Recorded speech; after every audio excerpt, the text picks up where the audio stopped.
Howdy, and welcome back to Barebow Basics, and our second segment on our demonstration bow build-out. In our previous segment, we took care of all the aspects related to limb setup. So in this segment, we can focus in on the center of the riser and installing all of the necessary components to get us to a shootable bow. We'll start simple with things like changing out the grip and adding the balancing weight.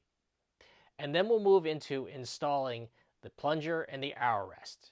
And I'll show you how I recommend you set those up for easier adjustments during tuning down the road. So let's get started. First, let's swap the grip. Keep in mind, if you're a beginner or you're just still learning and you haven't quite developed a feel for how to apply balanced grip pressure, it's okay for you to stay with the factory grip for your riser. For me, I've been shooting a JD3 grip from Jaeger Archery products for just under 3 years now.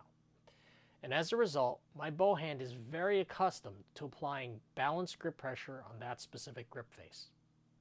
So when I started thinking about setting up this demonstration bow, it was pretty much a no-brainer for me to shoot off an email to Rod and Paul to make sure that I could get that grip that fits on this riser. Now, I ended up with a pretty plain, basic black grip. But keep in mind, Paul offers a variety of colors, from solids and swirls to translucents. And debuting soon are the Galaxy colors that have these really cool, glittery swirls in them. Changing out the grip is a relatively straightforward process. You remove the hardware, swap grips, and then reinstall the hardware. However, there is one important recommendation I always make to my students. If your bow came with Phillips head screw hardware to hold the grip in, you should remove it and replace it with stainless steel socket cap screws instead. For this SF Forged Plus, it uses M4 metric thread pattern stainless steel socket cap screws. Changing out the screws serves two purposes. First, not everybody carries a Phillips head screwdriver with them to the range, but everyone always has Allen wrenches. So if it comes loose at the range, having to hunt down a Phillips head screwdriver can be a chore. Second, and far more important, Phillips head screws are notorious for their heads stripping if you apply too much torque with a screwdriver. This can be problematic because then you could end up with a screw that's stuck in your grip that becomes difficult to remove. Like I said, changing out is very straightforward. You simply remove the hardware, slide off the grip, slide the new one on, then install the hardware. Since we're using socket cap screws now, we're going to use an Allen wrench and thread it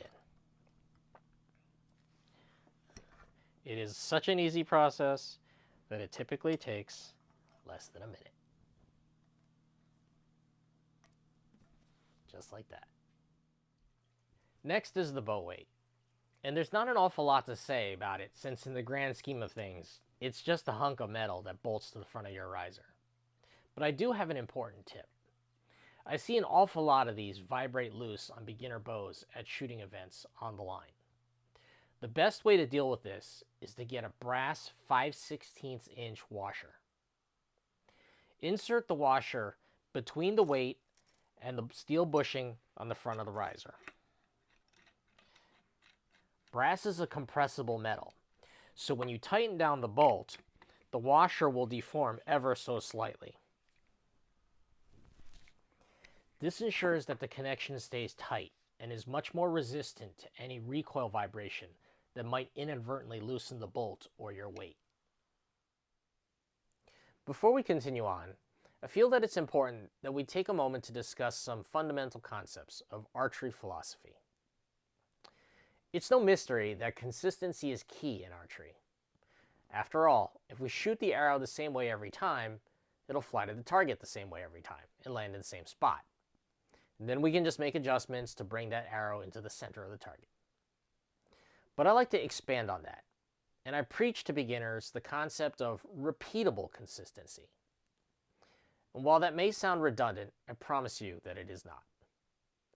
Repeatable consistency is essentially the deliberate approach to how we set up our equipment or set up our shot process or shot execution in such a way that we can increase the likelihood of consistency from shot to shot. This becomes incredibly important in equipment setup, as we'll see in the next few minutes, such that when we install our plunger or a rest, we don't want to arbitrarily just bolt it into place. More often than not, I see equipment failures at shooting events on the line, which require either adjustments or complete replacements of a plunger or an arrow rest during scoring. In order for it to not be a stressful and panic-inducing moment, it's best to understand how you can approach that repeatable setup, and this requires reference points.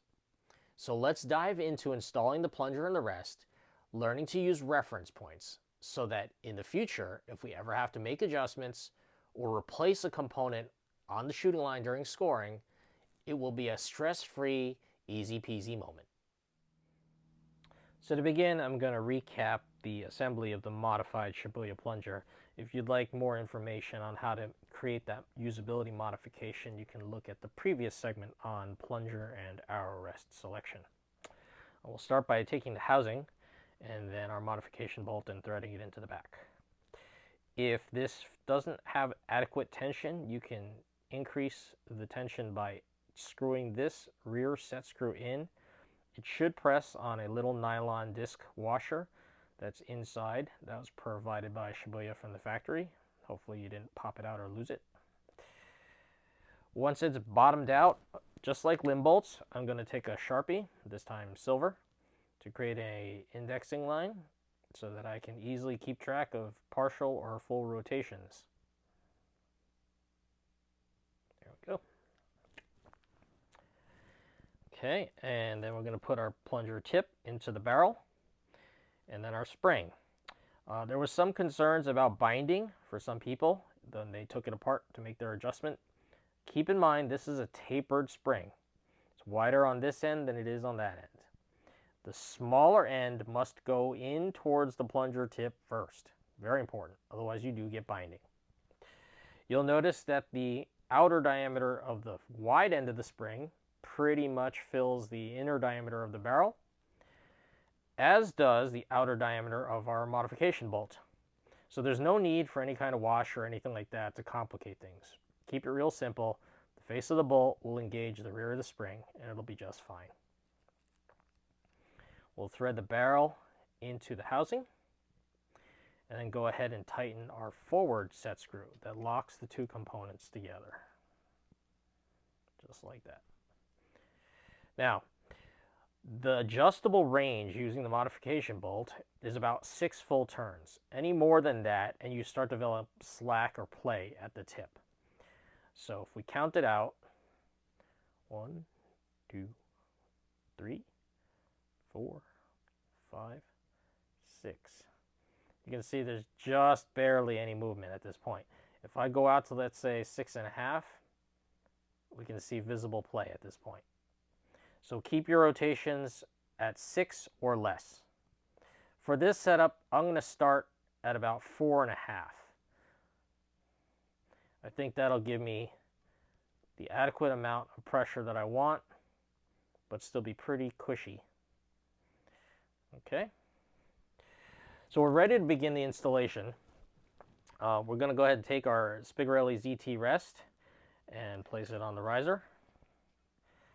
Just like our weight, I like to use brass washers on the other hardware as it's a slightly compressible metal.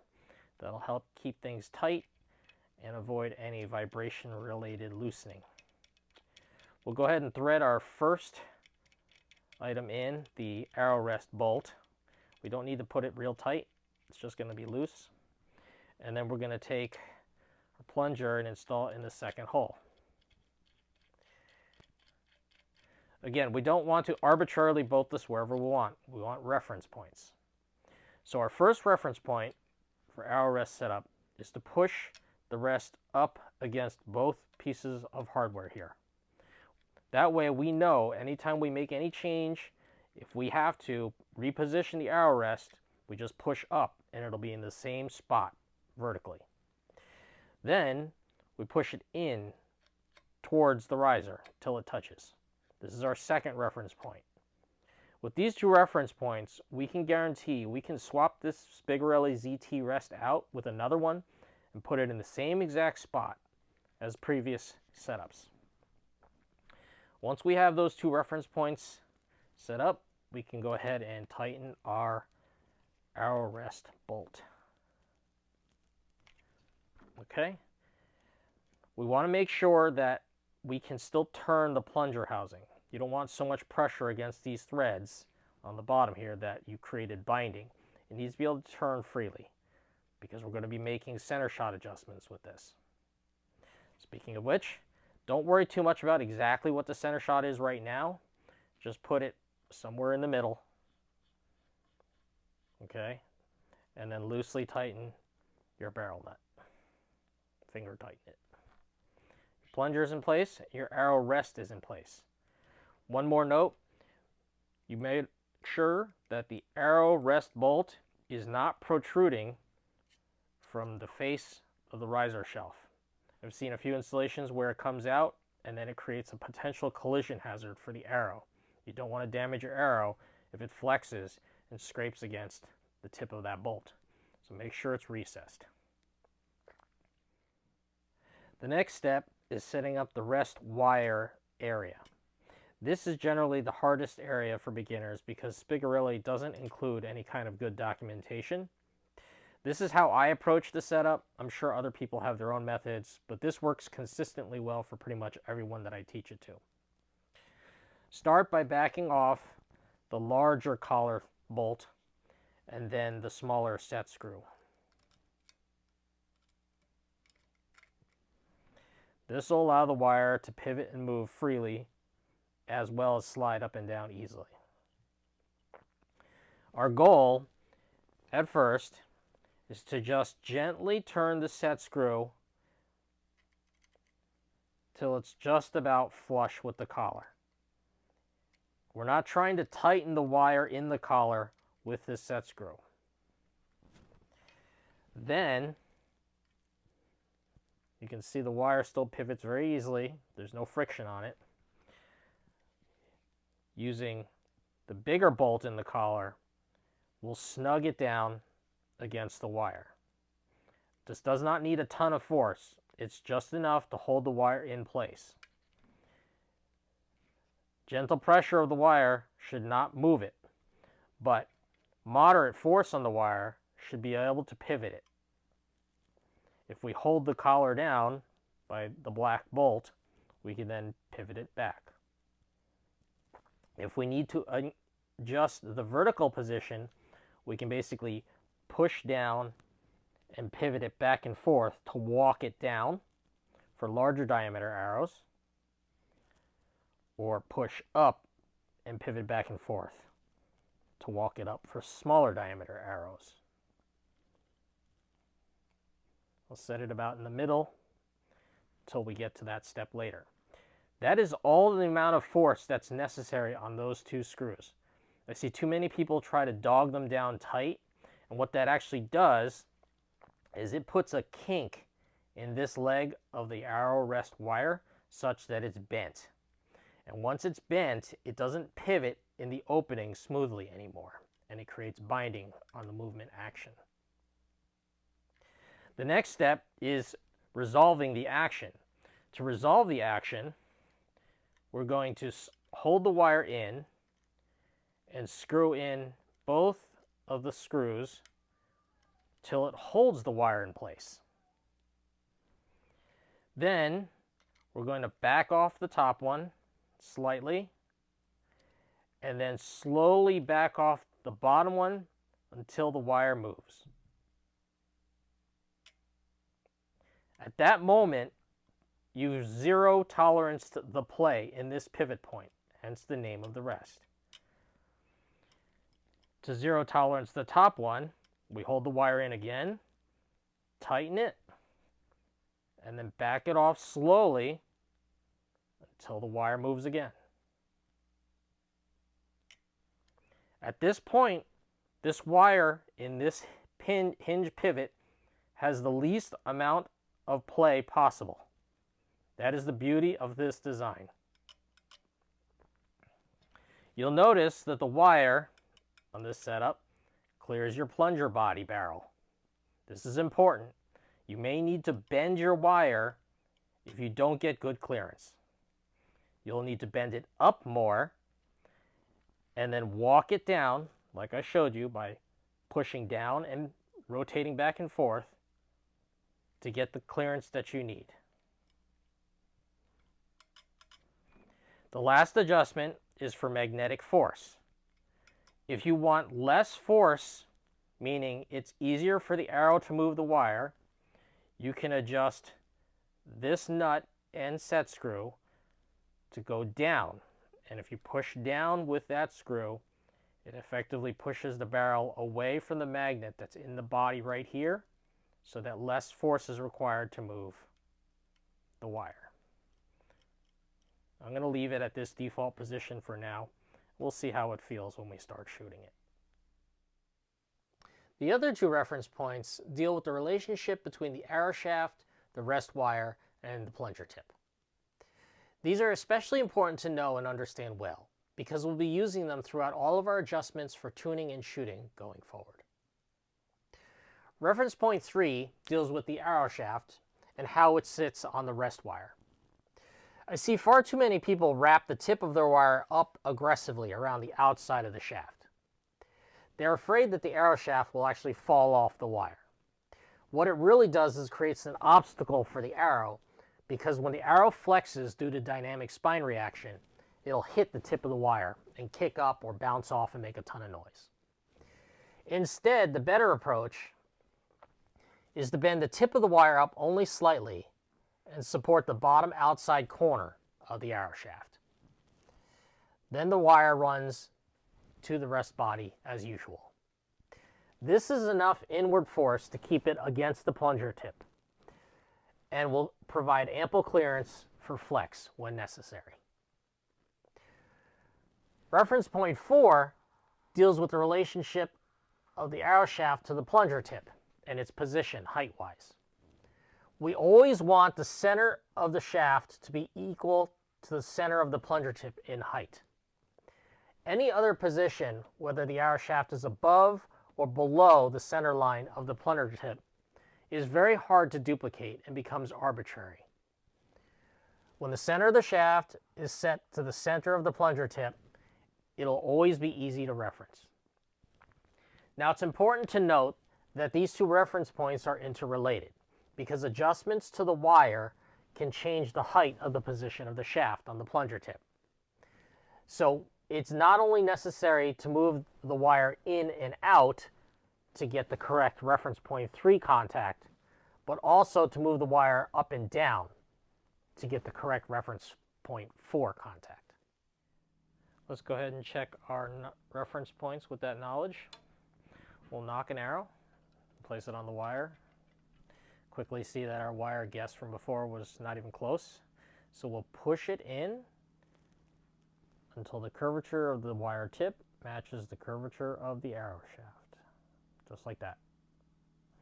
Then we'll check our vertical position, and we can see the shaft is definitely higher than the plunger tip. So we need to bring the wire rest down. So to do that, we're going to hold our collar, apply downward pressure on the wire while we pivot it in and out to get it to move downwards. Then we'll set our position 3 again, just like that, and check our plunger tip alignment again. We can see now the shaft is centered up with the plunger tip much better. We want the center line of the shaft equal to the center line of the plunger tip. One last tip that I give you during bow setup is to use a piece of Velcro, the fuzzy side of it. Take a section of it and stick it over the forward bolt hole on the shelf of your riser. This will help dampen any wire collapse noise during release and also prevents any finish wear on your nice shiny riser. So there you have it. With the exception of maybe some stick-on limb savers to help dampen some excess limb vibration, the bow is essentially ready for us to find its first basic tune. Now, I do want to stress again the importance of the concept of repeatable consistency and understanding what the reference points are so that you can make adjustments to get to them quickly and on the fly, even on the shooting line in an event. I've personally witnessed archers who were having great scoring rounds at an event that suddenly went down the tubes because their rest wire moved just a little bit and they weren't confident to know where the arrow shaft was supposed to be. Understanding your reference points helps you to avoid any of those frustrations and keeps you on your mental game while shooting is going on. As always, thanks for watching, and I look forward to sharing more information with you in our next segment.